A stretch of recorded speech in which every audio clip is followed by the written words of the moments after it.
பராக்கிரமன் தன் பராக்கிரமத்தை குறித்து மேன்மை பாராட்ட வேண்டாம்.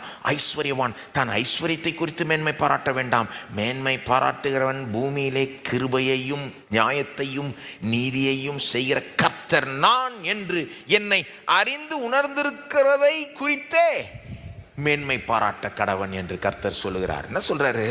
இப்போ உன் ஐஸ்வர்யத்தில் மேன்மை பாராட்டாத, ஒரு ஐஸ்வர்யம் இருந்த ஐஸ்வர்யத்தில் மேன்மை பாராட்டாத, என்ன தெரியும்னு மேன்மை பாராட்டு. ஜீவனுள்ள தேவன் எனக்கு தெரியும்னு மேன்மை பாராட்டு. எவ்வளோ ஐஸ்வர்யம் இருந்தோம் ஜீவனுள்ள தேவனை அறியாமல் இருந்தோம்னா நம்ம கையில் ஒன்றும் இல்லைன்னு அர்த்தம்.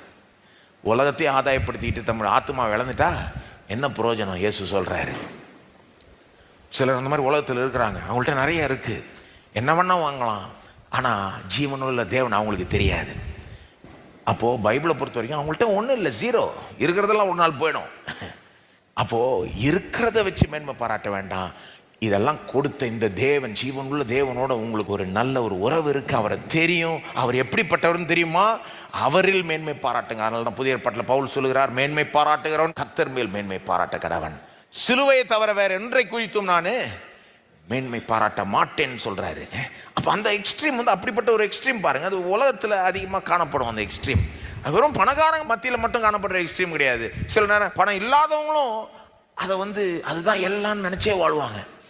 அதுக்கு தான் நம்பர் 1 முக்கியத்துவம் கொடுப்பாங்க. அது மட்டும் அடைஞ்சிட்டா நான் சந்தோஷமாயிடுவேன், அது மட்டும் அடைஞ்சிட்டா நான் வெற்றி பெற்றுவேன், அது மட்டும் இருந்தால் தப்பு, அது மட்டும்ன்றது தப்பு. ஏன்னா அது மட்டும் இருந்தால் பத்தாது, ஞானமும் இருக்கணும், தேவனை குறித்த அறிவும் இருக்கணும், ஒரு நல்ல கேரக்டரும் இருக்கணும், எல்லாமே இருக்கணும், அப்போ தான் வந்து சக்ஸஸ். அப்போ அந்த எக்ஸ்ட்ரீம் நமக்கு வேண்டாம். இப்போ அந்த எக்ஸ்ட்ரீம் நமக்கு வேண்டான்றதுனால நான் நினைக்கிறேன் என்ன பண்ணிட்டாங்க சில கிறிஸ்தவங்க, ஒரே அடுத்த எக்ஸ்ட்ரீம் ஓடிட்டாங்க. எப்பவுமே அப்படி தான் நடக்கும். கிறிஸ்தவ சரித்திரத்தில் பார்த்தீங்கன்னா ஒரு எக்ஸ்ட்ரீம் ஒரு விதமாக இருக்கிறதுனால இவங்க அதை கண்டு ஓடுறதுனால கொஞ்சம் ஓவராக ஓடிடுவாங்க. அந்த எக்ஸ்ட்ரீமுக்கு ஓடி போய் தான் இப்போ இன்னைக்கு கிறிஸ்தவர்கள் என்ன சொல்கிறாங்க, சில கிறிஸ்தவங்க, பணம் கெட்டது, பணம் தீமையானது, பணம் நம்மளை கெடுத்துறோம், பணம் முக்கியமே கிடையாது, இதெல்லாம் எப்படி சபையில் பேசலாம் அப்படின்வாங்க. பணத்தை பற்றி எப்படி சபையில் பேசலாம், உன்னதமான காரியத்தை பற்றி பேசணும் அப்படின்வாங்க. ஒரு எக்ஸ்ட்ரீமுக்கு போயிட்டாங்க பாருங்க. அந்த எக்ஸ்ட்ரீமும் வேதத்தின்படி தப்பு. கரெக்டாக அவங்க சொல்கிறது பணம் வந்து தீமையானதா கொஞ்சம் யோசித்து பாருங்க. இப்படி நினைக்கிற வரைக்கும் நம்ம பண ரீதியில் இன்னும் ஆசீர்வாதத்தை பெறவே முடியாது, முன்னேறவே முடியாது.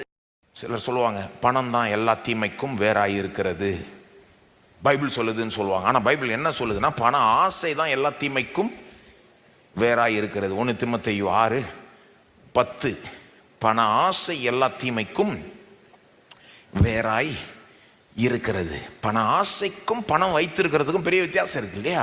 பண ஆசைனா அந்த பொருள் ஆசை, எவ்வளோ இருந்தாலும் ஒரு திருப்தி இல்லை, இன்னும் வேணும், அந்த ஆசை, அந்த கிரேவி